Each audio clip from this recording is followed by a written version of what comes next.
Bonjour. Nous allons vous montrer une carte ancienne de l'Égypte avec ses différents nomes et leurs numéros respectifs. Nous allons donc commencer par la Haute-Égypte qui se compose d'un nombre total de 22 noms.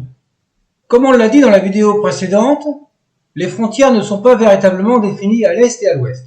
Sur cette carte, on peut voir également 5 oasis. Nous allons également vous indiquer la capitale sur la carte, qui sera la plupart du temps d'origine grecque. Plus tard, nous vous indiquerons comment se nomment les capitales en égyptien et en hiéroglyphes. En ce qui concerne la plupart des hiéroglyphes pour les noms, ils se trouvent dans la base de données JSESH, classée à NL, et quant à la Basse-Égypte, c'est NU. Commençons par le nom numéro 1, Ta-Seti, le pays de l'arc. La capitale est Éléphantine, avec une variante. Le hiéroglyphe T9B et T9A sont des variantes du hiéroglyphe T9 qui représente tout simplement un arc. Pour ce nom, il existe une autre appellation, le pays de Nubie, étant donné que ce nom est à la frontière de la Nubie.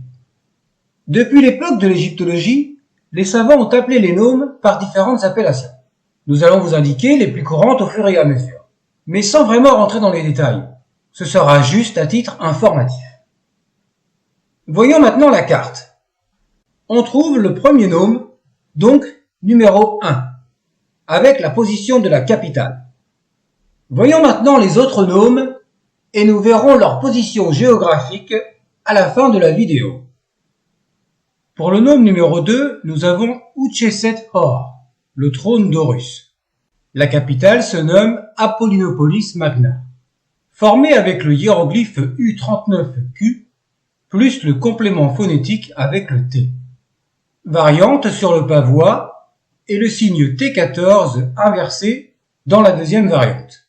À la 6e dynastie avec le T14B et à la première période intermédiaire avec le signe du vautour souvent confondu avec le faucon. Et à la 9e dynastie avec le hiéroglyphe S39 inversé. Le numéro 3, c'est un signe composite qui donne la valeur Nechen, la forteresse. La capitale est Hierakonpolis et dès la 7e dynastie, Hefat, variante à la 9e dynastie. Autres appellations pour ce nom, le rural, la chapelle ou les deux plumes. Le numéro 4, Ouaset, le sceptre, capitale Hermontis, variante avec le T. Numéro 5, Netcheroui, les deux faucons. C'est le hiéroglyphe NU5 que l'on retrouve dans ce logiciel.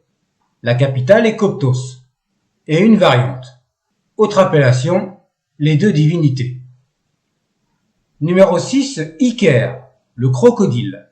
Capitale Tentiris.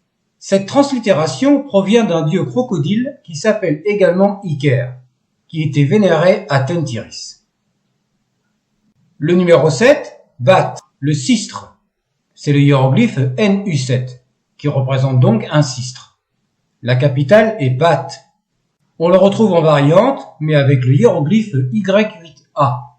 Autre appellation, la Bat. Bat est le nom d'une déesse qui était vénérée dans ce nom. Elle lui a donné le même nom.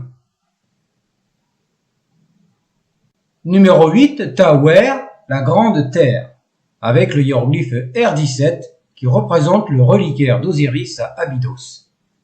La capitale est Tinis, variante avec le R18. Autre appellation, le reliquaire d'Osiris. Numéro 9, Menou, le nome de Mine, avec le NU9 qui représente donc le dieu Mine. La capitale est Panopolis, et une variante avec le signe également utilisé pour ce dieu. Le numéro 10, Wadjet, le cobra, avec le NU10. Capitale, Aphroditopolis, Wadj. Nous précisons la translittération car Aphroditopolis est le nom donné à plusieurs autres villes. Variante en écriture pleine et également avec le signe I31C.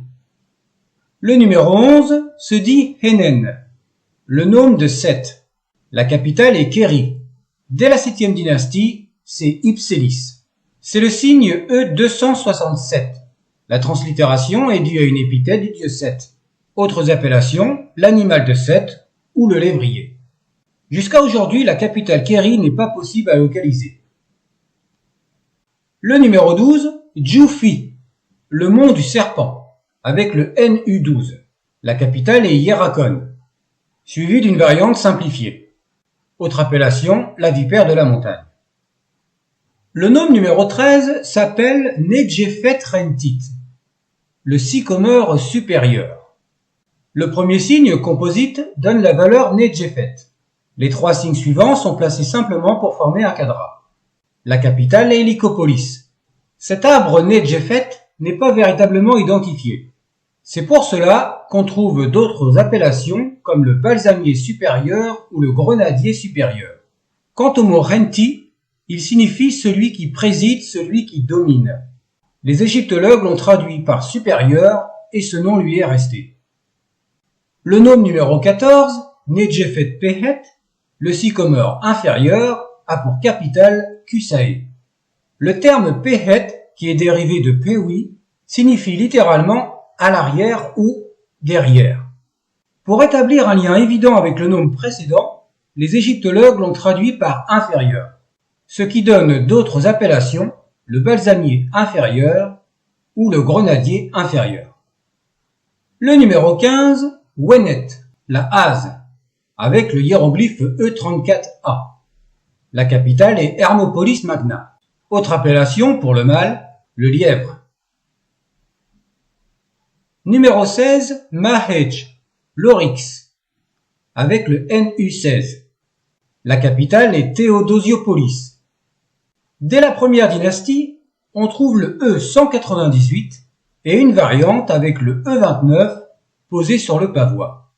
Le E29 représente une gazelle. L'oryx est une gazelle de couleur blanche. Hedge signifie blanc. La traduction exacte est l'oryx blanc, que l'on appelle un adax. C'est pour cette raison que l'on trouve d'autres appellations, l'oryx blanc, la gazelle ou l'adax. Le numéro 17, Input, avec le E143A, le chacal. La capitale est Hénou. Input est une déesse de la ville Sinopolis qui est située dans ce nome. Elle lui a donc donné son nom.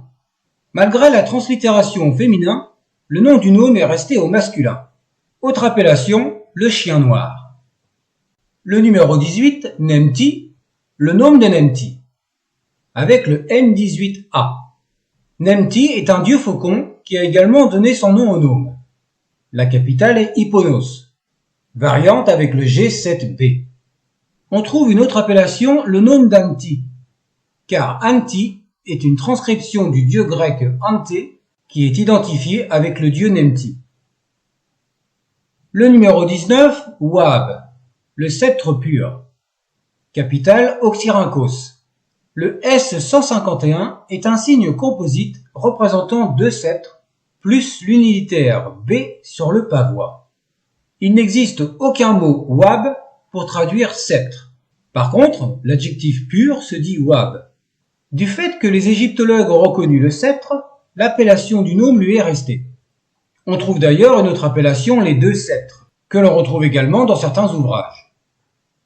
Le numéro 20, Naret Rentit, le laurier rose supérieur. La capitale est Héracléopolis, voire précédemment pour la valeur Rentit. Le numéro 21, Naret Pehet, le laurier rose inférieur, capitale Crocodilopolis. Même remarque pour Pehet. Et enfin le dernier, le numéro 22, Médénite, le couteau. Le signe V11 représente la moitié d'un cartouche. Il donne le trilitère Déni. La capitale est Aphroditopolis Tepihou. On a ici une autre Aphroditopolis comme expliqué précédemment. En variante, avec le U59 qui représente la lame d'un couteau. Nous avons également un autre déterminatif, la terre de culture, représentée par le signe N37. Voyons maintenant la carte avec les nomes et leurs capitales, et on se retrouve pour les nomes de la Basse-Égypte, toujours à l'Ancien Empire. À bientôt!